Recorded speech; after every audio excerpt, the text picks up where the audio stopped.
Welcome everyone. Today I am meeting my childhood friend Kuruvilla Thomas. We studied together in SH. Welcome Kuruvilla. Thank you very much. We are meeting after 2 months after our boat trip in Yes, Malapia. Thank you yes. very much for arranging it. It was really amazing. Okay. Met, I think 4 of them came. We are meeting them after around 31, 32 years. I think so. Yes, Oh, yes, really? Yes, Okay. yes. It was amazing. We got some good time together. Excellent. Yeah. Very good. Excellent. Do you remember anything out of that boat trip which was exciting for you? I can tell you a few things which was very exciting, but it was a bit illegal. We had two of our friends jumping into the water, which was not very safe, and even some of us got some little local toddy and were swimming after having some toddy. It was an unbelievable experience, but maybe a little bit illegal in my view. It was an amazing experience. It was good to have all of our batchmates together. Correct. Kuruvilla, can you share with us your memories about your childhood, your school? Sure. I have very pleasant memories about my childhood days and again time spent in SH. I was born in Nigeria. My parents were working in Nigeria for around 25 years. So I came at class 2, I joined SH. My grandparents were very critical that I need to learn Malayalam, and I did not know Malayalam at that time. I remember coming to SH and students were very excited to speak to me in English. I remember Kishore coming and asking me, "What is your name?" He knew my name obviously. "What is your name? Where are you coming from?" And I had to give all the answers in English, and a lot of students were around listening to me. At that time we did not have TV, so listening to live English discussions were not normal, so it was like a lot of excitement and entertainment for my classmates. I remember that so well. I also remember doing a lot of work at home. My grandparents were very particular that we need to do work at home, plucking pepper, coconuts, coffee, cutting grass for cows and all of that. And it instilled a lot of qualities in us, in my view, by doing some work and work ethics, understanding the importance of these things. So it's quite interesting.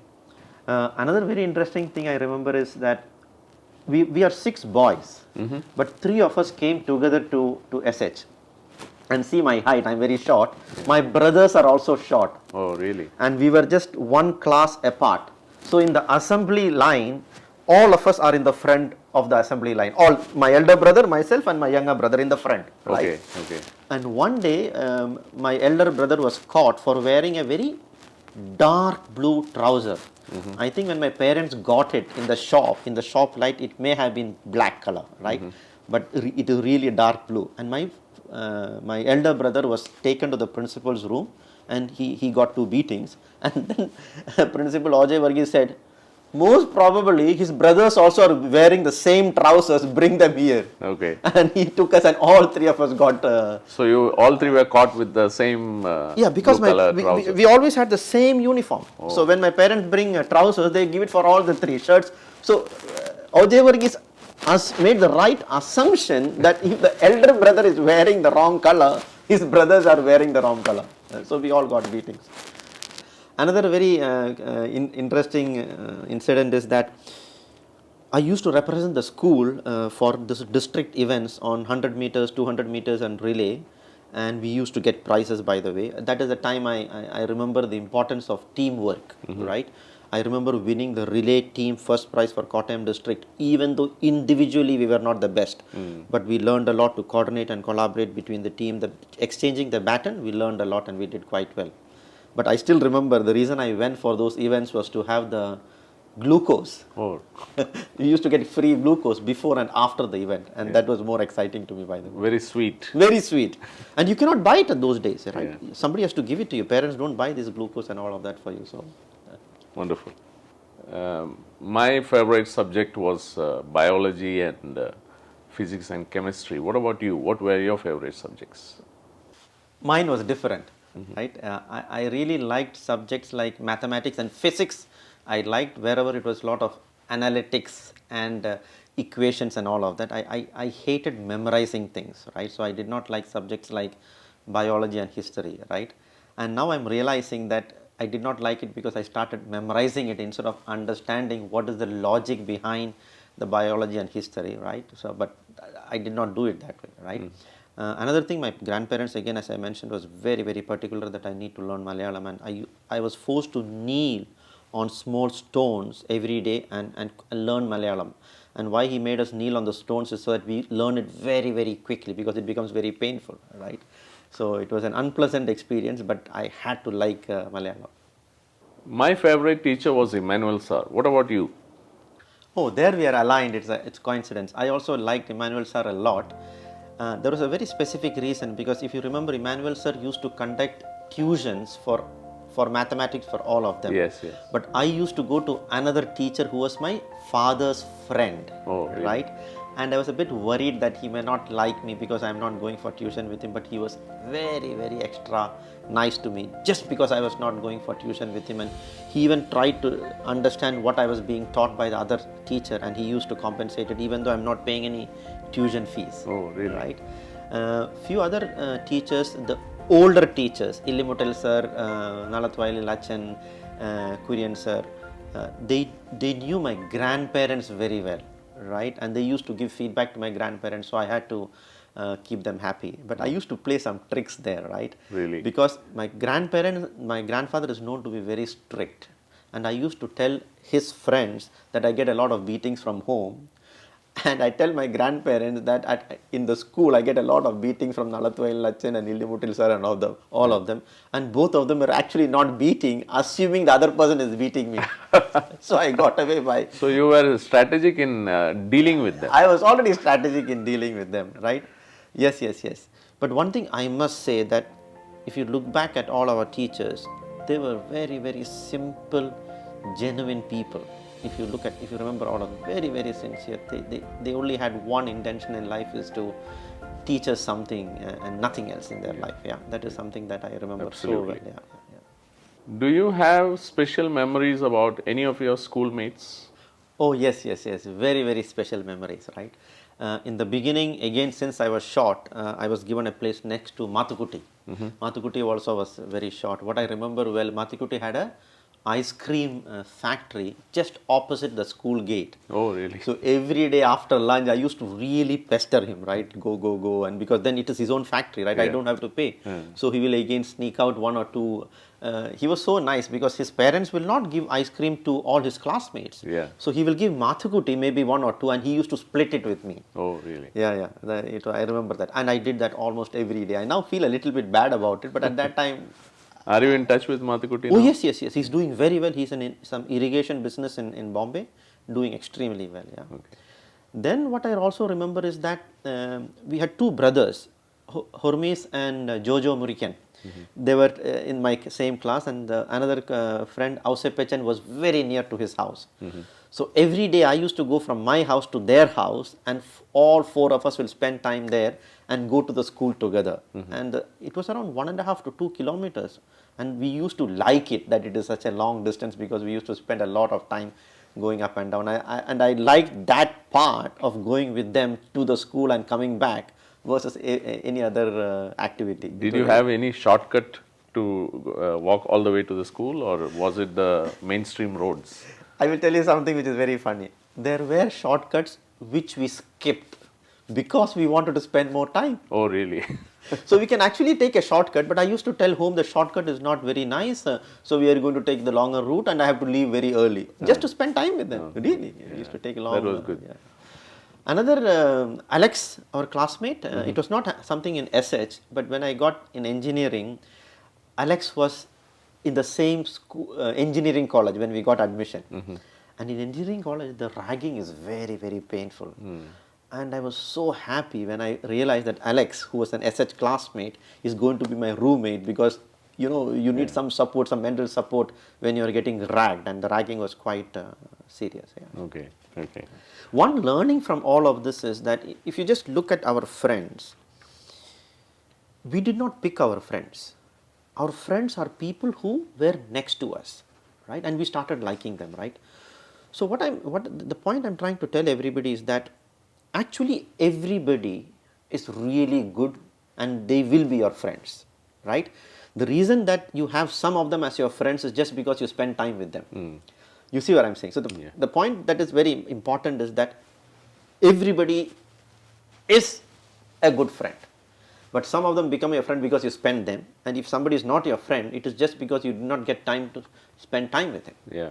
And get to know them. Get to know them. Exactly, exactly. After school, I never saw you for many years. Where did you pursue your further education?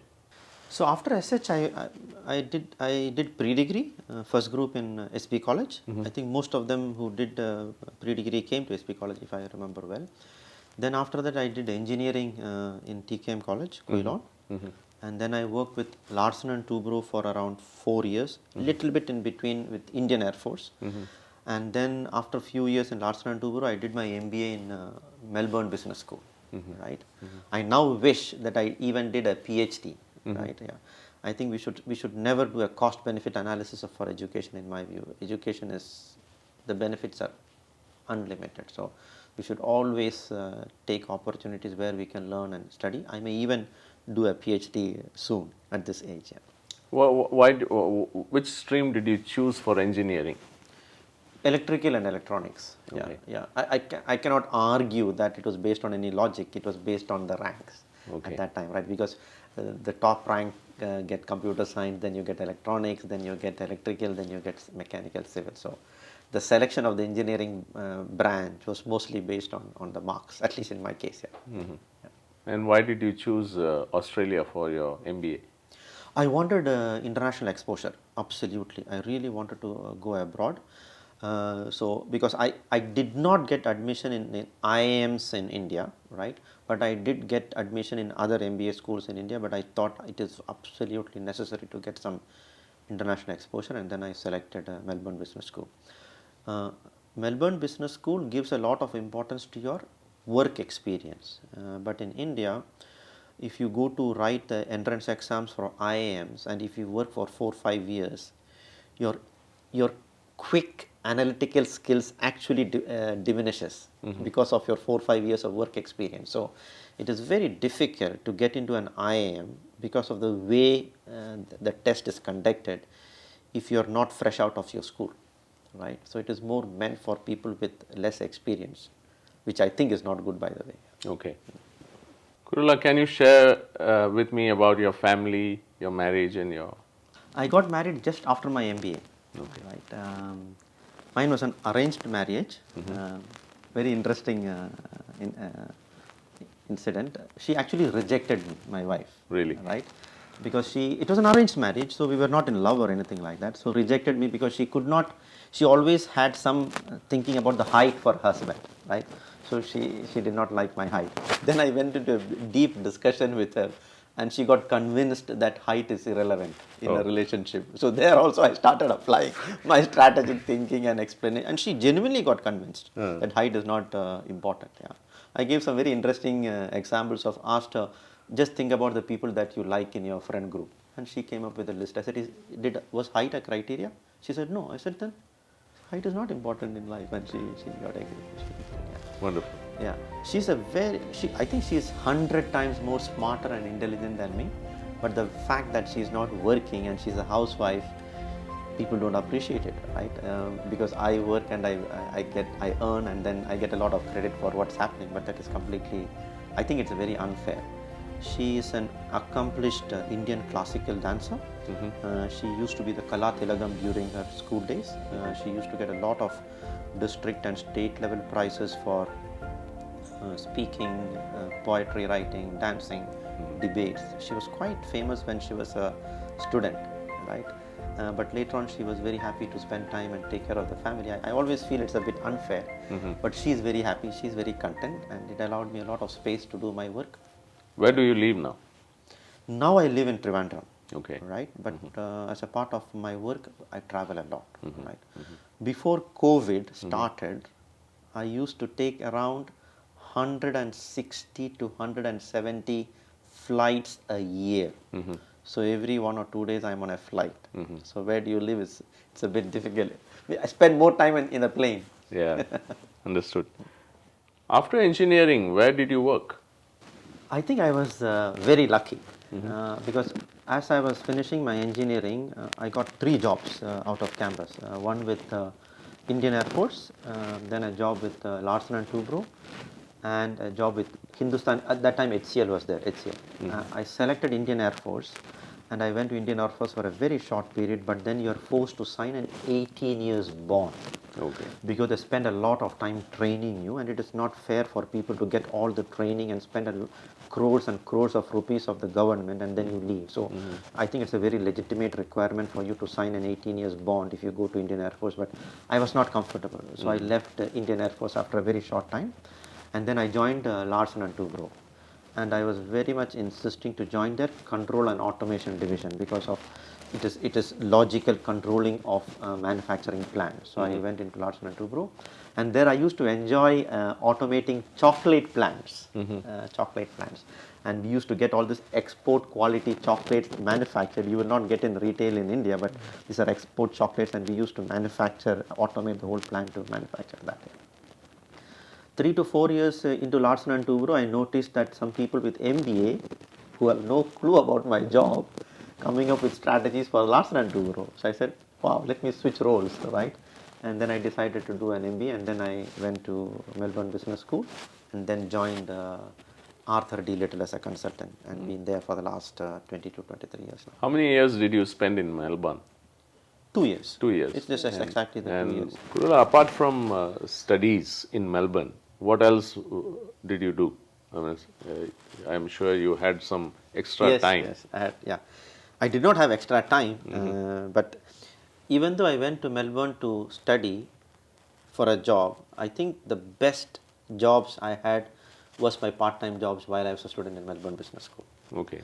I did around 5 to 6 different jobs, starting with cutting grass, cleaning plates in restaurants, helping some students in their exams and teaching them, being at the cash counter of some shops, a petrol station, pumping petrol. I did so many jobs. At that time in Australia, per hour it was around 14 Australian dollars, which is around 700 rupees per hour. So if you work for 4 hours a day, you get 2,800 rupees, which was higher than my monthly salary in Larsen and Toubro, right? So I made my income that is funding my studies from Larsen and Toubro, and I'm recovering every 4 hours a monthly salary from Melbourne Business by the part-time job. But the learnings during that time was really amazing, right?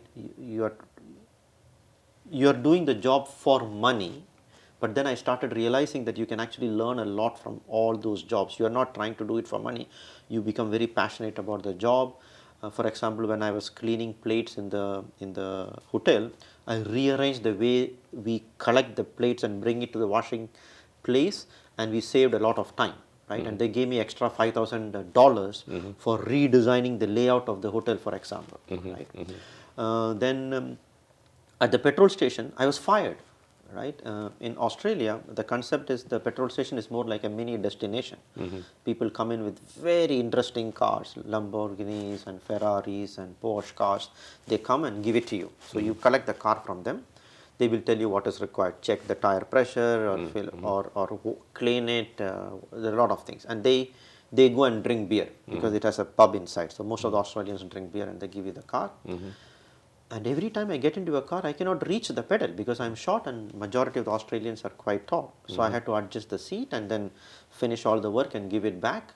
And the car is never suitable for them to come in because you can never adjust it back to the original position, right? Okay. And they got very upset and they told the owner that this is not okay. And after 2 days, they fired me. 2-3 days, they said, Thomas, we like your work. You're very sincere. I can see the commitment you have towards your job. But at the end of it, we cannot do anything for your height, right?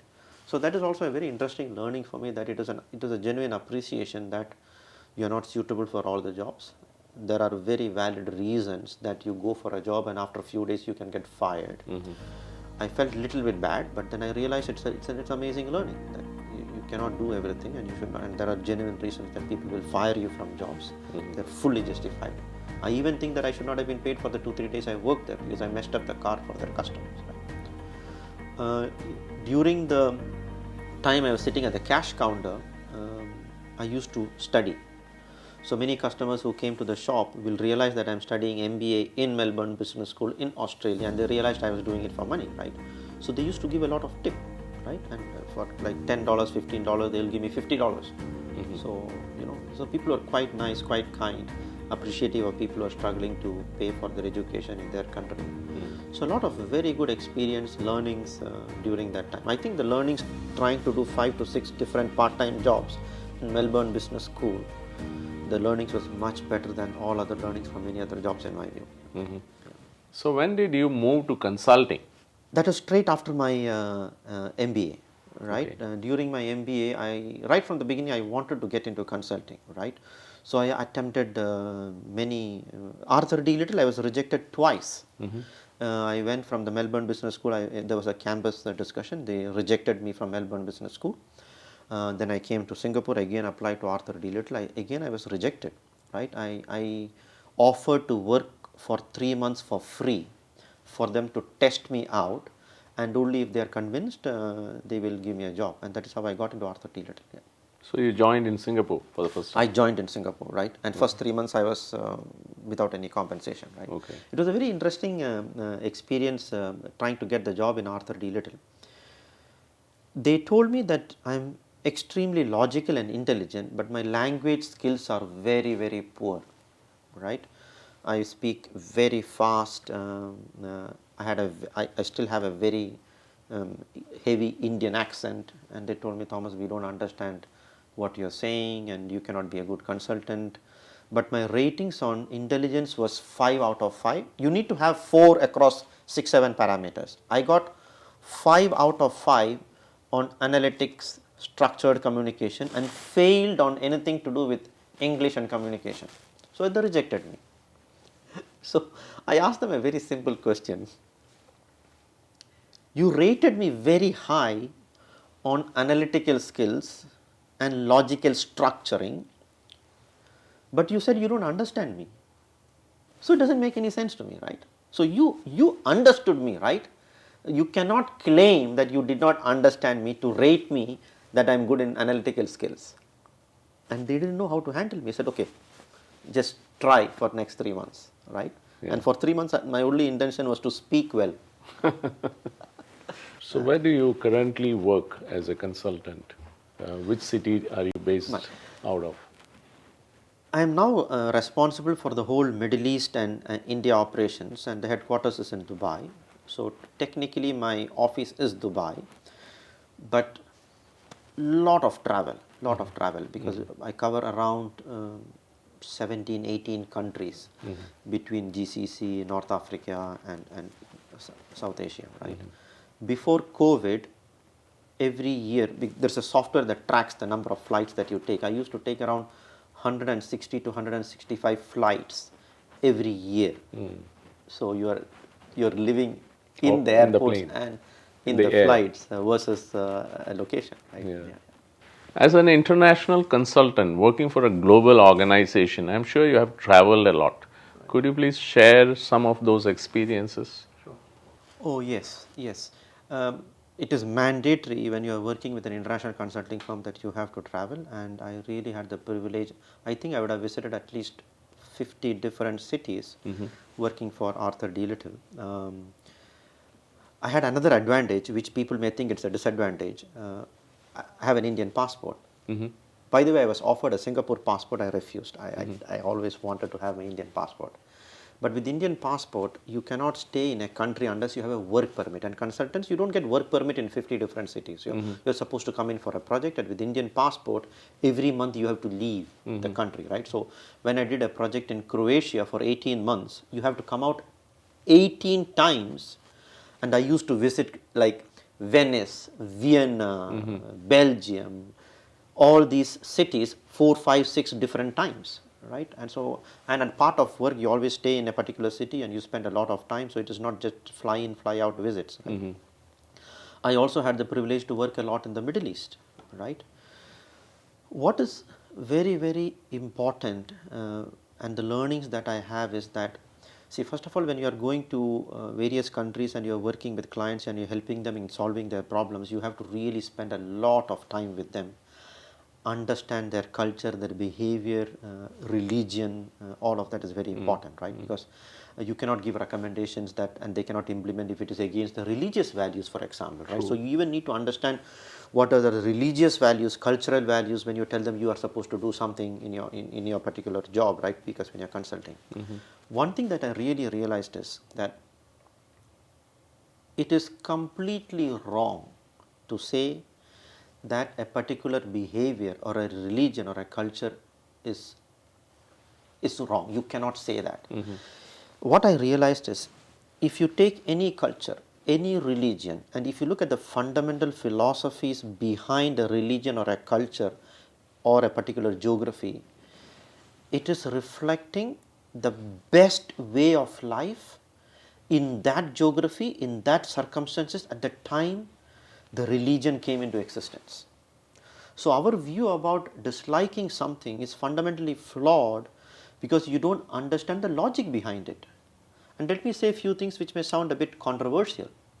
In Saudi Arabia, you are allowed to have 4 wives. Women were not allowed to drive in Saudi Arabia. Immediately you will say it is wrong.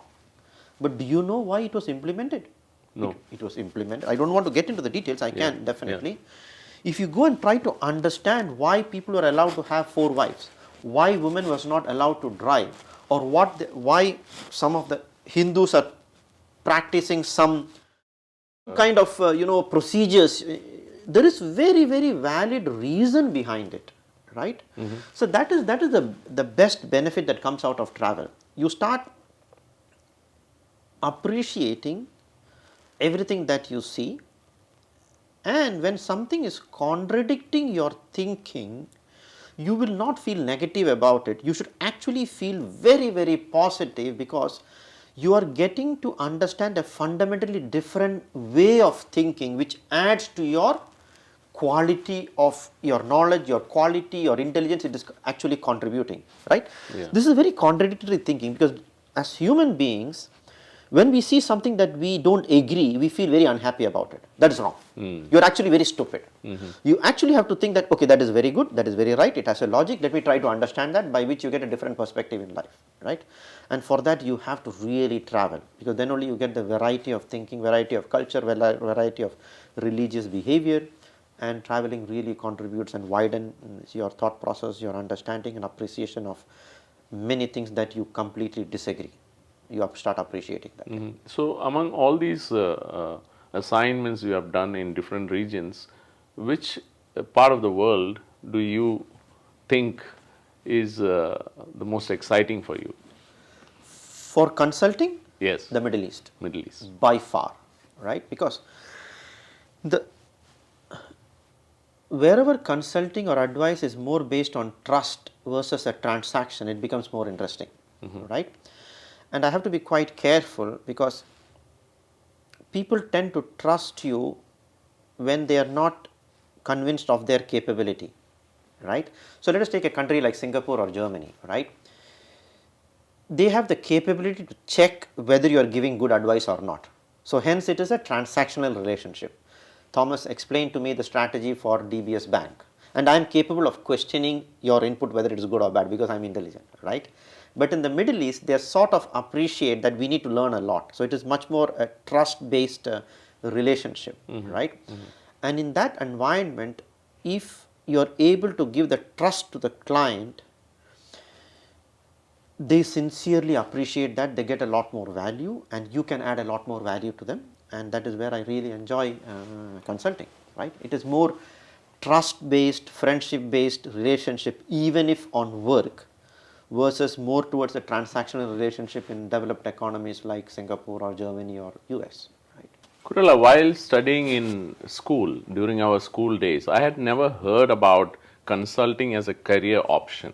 How did you like consulting, and why did you choose consulting? Okay, so for me also, I never heard the term consulting in school or even in engineering also, right? But we do a lot of consulting in our day-to-day life. It's a very simple term. Whether the profession is simple or not, let us have a quick discussion. Consulting is a process in which you are actually helping somebody take a decision. That's it. You cannot tell them a decision, that's not consulting. Like your parents telling you that I want you to go for engineering, that is an instruction. But if your parents are sitting across with you, going through the logic with you, saying that these are the various options, this is the advantage and disadvantage of engineering versus law versus medicine, and both of you together have a very healthy conversation, and then you jointly take a decision and you help a person take a decision, that is consulting. It is as simple as that. Okay. Then you can take consulting into multiple levels, right? You can help somebody to select a chair. It is consulting. I am consulting with you to select a chair. Or you can help them develop the strategy to market Sacred Heart School, right? You can develop the strategy to decide what subjects and how do you want to hire teachers. It is HR consulting. Or the strategy of what subjects and how do you, the way you conduct a course. It's a strategy. Or what should be the overall positioning of Sacred Heart? Should it be an English medium school? Should it mix Malayalam medium? Should you take it to a next level, higher level or lower level? It is a school level strategy, right? You can even do a country level strategy. So we have done projects in what should be the strategy for Saudi Arabia as a country, or what is the strategy for transportation in Saudi Arabia, the whole transportation, right? So consulting is helping people take a decision. True. You cannot give an instruction to anybody, that is not consulting. Consulting is helping somebody take a decision. It's as simple as that. What are the skill sets required for a very successful consultant, or to be an effective consultant? What are the skill sets required?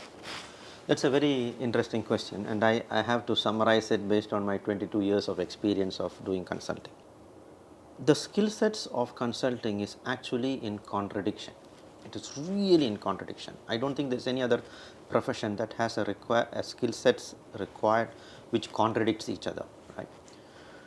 The basic skill sets is that you need to be able to analyze, you need to be very intelligent, you need to be smart, because people are coming to you for advice. So they will come to you if they think that you are better than the people whom I can go to. So they have to at least, whether you are or not, separate issue, but they have to at least appreciate that you are one of the better persons, so that I go for advice, right? Structured communication is very important, right? Because a good consultants will be discussing at the highest level. We will be talking to the rulers of countries or ministers or CEOs or board members, and you may be taking a decision about what should Dubai do as a country, or what should we do with Air India. We want to privatize Air India. You are taking that type of decisions and you are talking to a minister. But even for a decision to privatize Air India and your discussion with the minister, you will get only 15, 20 minutes, 30 minutes, right? So in 30 minutes, you are summarizing a study that you have done over 3-4 months. You have come up with a recommendation on what to do with Air India, but you have studied for 4 months, but you have to convince the minister in 15, 20 minutes. You see? So the structured communication is as important as the analysis that you have done, right? There itself there is a contradiction, because we have a tendency to present what we have analyzed. And if you try to present everything that you have analyzed, the other person doesn't understand anything. True. Right?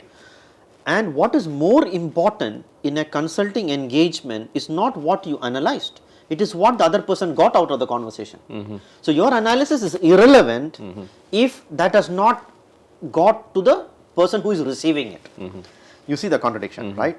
Right. Then, when you are acknowledged as somebody very intelligent, very smart, you tend to become very arrogant. When you are arrogant, you become very self-centered. When you are very self-centered, you expect people to just listen to you, versus helping them take a decision. Understand. Right? So that is where the contradiction comes in, right? I don't hire IIT, we only hire from IITs and IIMs in India for now, right? But if somebody tells me I was an IIT topper and IIM topper, I don't hire him at all. I don't, because I'm making an assumption which I think may be wrong, that he is very intelligent, very smart, but he may not be a good team player. He was more happier to elevate himself to become the class topper, not about teaching people, educating people and things like that, right? Another very important quality of a consultant is you should be willing to accept mistakes very, very, very easily, right? Which is again in contradiction with very intelligent people. See, very intelligent people, they don't make mistakes. So the whole world has told them that you are very intelligent, you are a class topper, IIT, IIM topper, and very rarely somebody has told you have made a mistake. But now let me give you 1 or 2 examples and you will understand how ridiculous it is. So, you bring in all these very intelligent people who has never been proven wrong. You are making a presentation to Air India board, and during the presentation you realize that your slide has a mistake. Real situation. I am telling you, 90% of the consultants will have a tendency to hide the mistake. Because he is intelligent, arrogant, IIT, IIM topper. But look at what you are doing. Just for your self ego, you collected 10, 15, 20 crore rupees to make a recommendation. In the process of making a recommendation, you found out you made a mistake. Instead of immediately admitting the mistake, you tend to hide it. This is what significant majority of the consultants do. You see? So, if you look at the profession of consulting and what is required, everything is in contradiction, right? You look for successful self-centered people, but self-centered people they don't worry about the other side, they worry about their own image, how the market is perceiving them. It is more self-centric versus the benefit a receiving party gets. That is exactly why 90% of the consultants hide a mistake. If you are a genuine consultant, the moment you see a mistake, you should forget everything and say, oh shit, I made a mistake. But how many people will do that? Even during interviews, when we hire people for consulting, I do have a set of questions by which I will force you to make a mistake. 70 to 80% of the people, when they make a mistake, they try to justify why they made a mistake. I did not, learn finance, that I did not refresh my basics on this topic before coming here and all of that.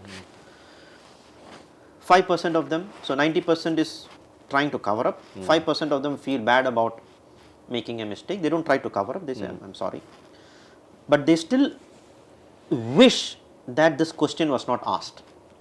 There are only maximum 5% of the people, they are happy to have learned something. Those are the right consultants. Okay. You see? So, for me it is extremely clear on what is required to become a good consultant. It is a set of very contradictory requirements, but if you are able to be genuinely a trusted person and wishing well for the person that is taking your advice, you will be a good consultant, but it's very rare. Yeah. So, in comparison to other prominent professions which students go for, how do you place consultancy in terms of career path, in terms of success, in terms of in other words, what percentage of consultants make it big? Okay, here I have to give an answer which many people may disagree. I don't believe there is any profession is better than any other profession. I don't think so. Okay. You cannot say investment banking or consulting or a doctor or an engineer or an economist is better. Completely wrong statement. What is important is that you have to be good in what you are, because let us say you say doctor is a better profession. There are bad doctors and good doctors, and for some reason you say economics is below doctor, right? But do you want to be a bad doctor or a good economist? The answer is very simple, right? So the right answer for all of us or students is, there is not a single profession that is good or bad. You need to be good in your profession. And tell me one profession that is not good if you are good at it. Now we talked about compensation. A good economist always makes more money than a bad doctor. You see, so the people who are getting highly paid is not dependent on the profession, because there are people who are doctors who makes a lot of money and makes nothing, right? There are teachers who makes high amount, because if you are very good, you go to good schools and the salary is higher and you will be teaching at a different level, and the salary of teachers also will be the same as the doctor. Sometimes people say teacher is not as good as doctor. Completely wrong. So the point is, the compensation, the profession is all related to being good in what you are versus selecting the profession. And this may sound a bit contradictory to the parents and the students, saying that they always have a view that this profession is better than another profession. I have seen thousands and thousands of people, and the people who are good in their work. It has nothing to do with the profession they have selected. Now, the point during education is that you have to understand what you are passionate about. Because if you have to be good in something, you need to be passionate about it. That is similar to the Three Idiots movie. It's quite a famous movie, right? Yeah. If your passion is about photography, you have to do photography. Because how will you be good in something? You will be good in something if you are passionate. Yeah. Why is somebody always playing video games? Or why is somebody always playing badminton? Because he's passionate about badminton. So you have to pick a profession that you are passionate about. Don't pick it because it makes more money. You see the logic I am saying? I understand. There is no profession which is good or bad. You have to be good in the profession that you select. If you want to be good in the profession that you select, you need to be passionate about that profession. So the point is, pick what you are passionate about and go with it. Great. Now, I can add one more answer to that. Yes. Sometimes you will not get something that you are passionate about. People will say, Thomas, then what do you do? Very simple answer. You just get passionate about what comes to you. I am really telling you. It's very simple, right? I have people in consulting saying that somebody says, I only want to do consulting in telecoms. I only want to do consulting in energy because I am passionate about energy, I am passionate about telecoms. And I put the guy in healthcare, he will not do project in it because he is already saying that I am not passionate about healthcare, I am passionate about telecoms, I am doing something that I don't like. Now, I already said that everything is equally important.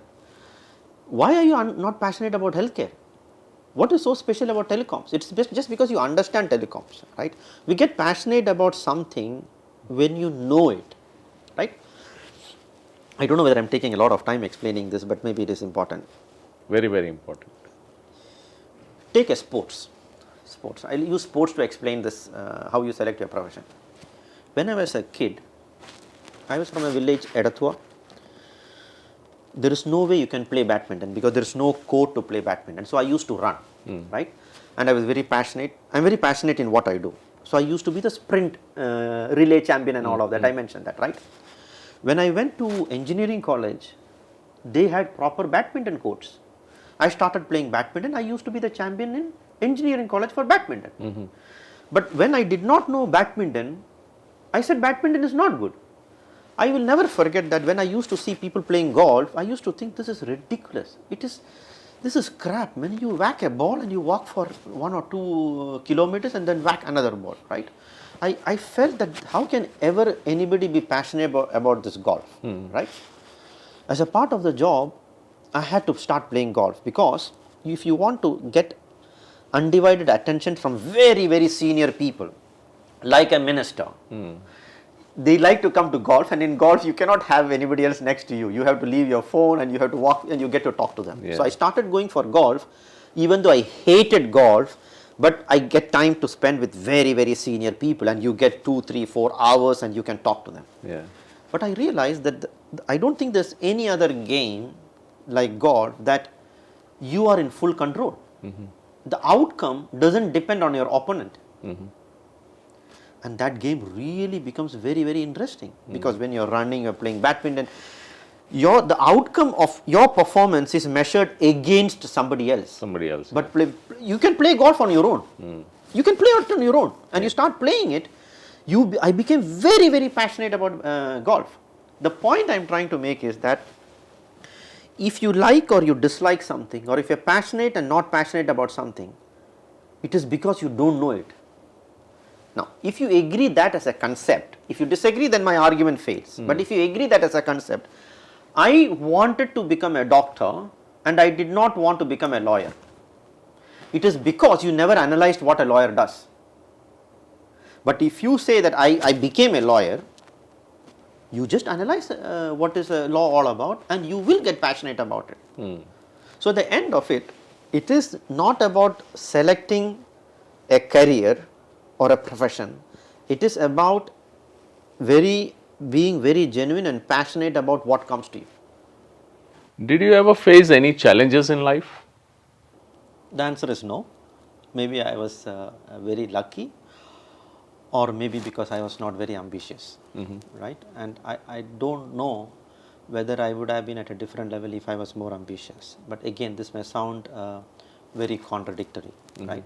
Because for me, challenges come to you in your day-to-day life when you have a set of ambitions that you're trying to achieve and you're in a constant mode of unhappiness, right? My philosophy in life has been very different, and I may be repeating few points that I mentioned earlier. Just do what is given to you, right? But I don't think you will compromise on where you will reach if you are ambitious. Let me try to explain in a very simple manner. If you do something extremely well, people will notice it. What does that mean? They will ask you to do more. Again, your thinking is, I need to do something better. You just do what is given to you, which is more than what you used to do, which is a promotion.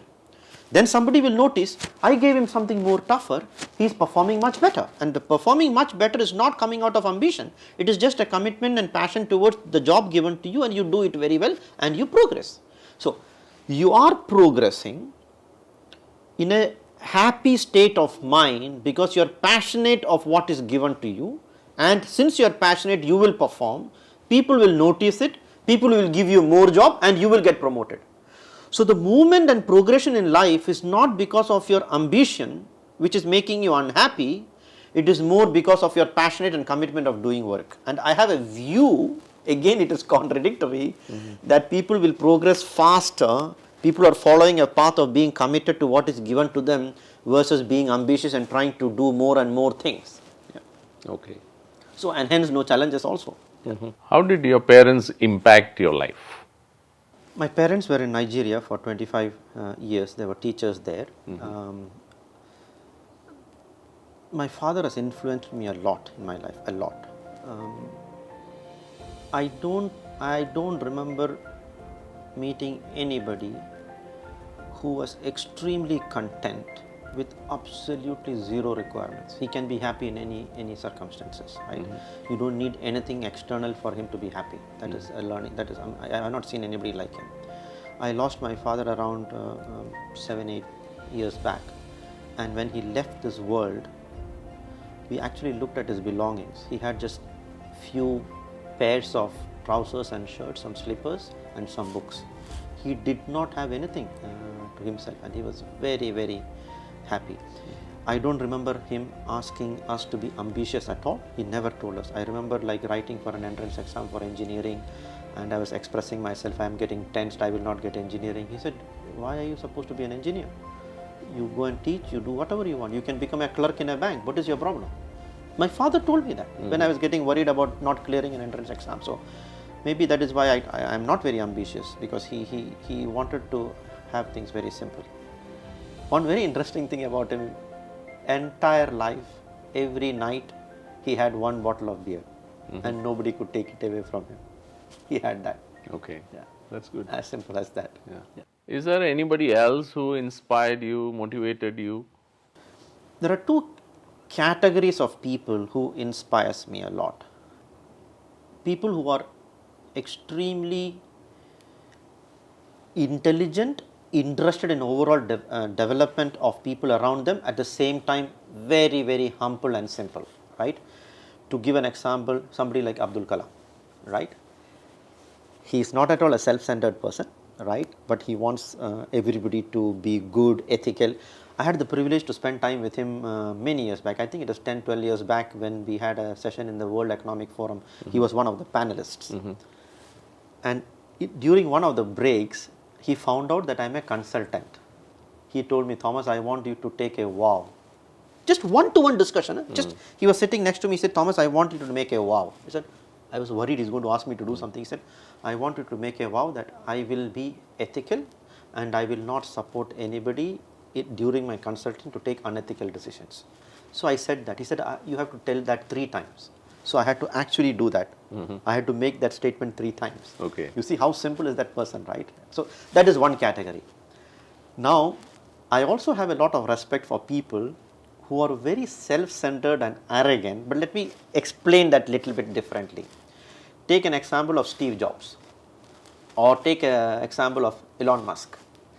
These are very, very arrogant people, right? It's nowhere comparable to Abdul Kalam. But why I do respect them is because they have very strong beliefs about themselves. They go against the flow. See, when Abdul Kalam is doing something, it is just something good. It's not against anybody's fundamental thinking, right? But people like Steve Jobs, Elon Musk, you have to be very individualistic, but they come up with breakthrough ideas. It is very difficult to work with them, but they come up with things which is really good for everybody in the world. They make some very significant changes, transformation, innovation in this world. They are very self-centered. They have no respect for other people, but they contribute a lot to this world. So these are two contradictory, intelligent, simple, and intelligent, arrogant people, and both of them I do admire a lot because they add different values and to the world. Yeah. Wonderful, wonderful. In conclusion, what would be your key messages to our audience who are watching this conversation? Thank you very much. Very interesting question. So let me try to summarize without repeating few things that I mentioned. To start with, every instance should be looked at as an opportunity, because as I said during the conversation, there is no reason for you to be unhappy about anything, because everything has a rationale, and if you are unhappy, you did not understand the rationale. There is no profession that is good or bad. It is because you don't understand it, right? So if you agree with that philosophy, every instance, every opportunity, every challenge is an opportunity for you to learn and develop, right? Nothing is bad in life. That is one first message. Very sincerely, I believe that, right?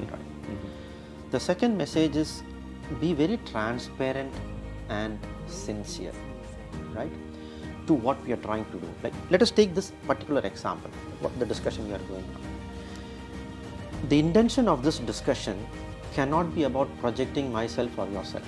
That is not transparency and sincerity. Yes. We want the audience to be getting some messages from the discussion, and throughout the way we had the discussion and conveyed messages, it is about whether the listener is getting something useful from this discussion. It should not be about whether they decided that Cherian is good or Kuruvilla is good and all of that, right? But it's a little bit tough, but that is the reflection of sincerity and genuinity and transparency to whatever you do in life. And the third and last item is about being trustworthy, right? If I look at my friends, or my clients, or the people who work with me, right? People may have an impression that your clients come to you to give you projects, your people are working with you, your friends are coming to you because you are intelligent. No way, no way. Nobody comes to me because I'm intelligent or smart. They are coming to me because they can trust me. So if you are able to be trusted and you prefer trusted people, you have to reciprocate the same thing, right? So it's very simple, right? Be trustworthy. Thank you. Yeah. Thank you, Kuruvilla, for such a wonderful discussion we had. I'm sure it will open up a lot more thoughts among the student community who are going to watch this interview. Right. Would you mind if I allow them to engage with you on the YouTube chat so that they could ask you questions? Maybe they can clarify a few things with you. Oh, for sure. I will really request that. Yeah. Oh. First of all, thank you very much for this opportunity. But in the spirit of the topics that we discussed, I really encouraged them to share their ideas, even question some of the thoughts that we have shared. And I'm very, very happy to get into a discussion into the various topics. So I actually insist. Oh, wonderful. Thank you so much. Thank you very much.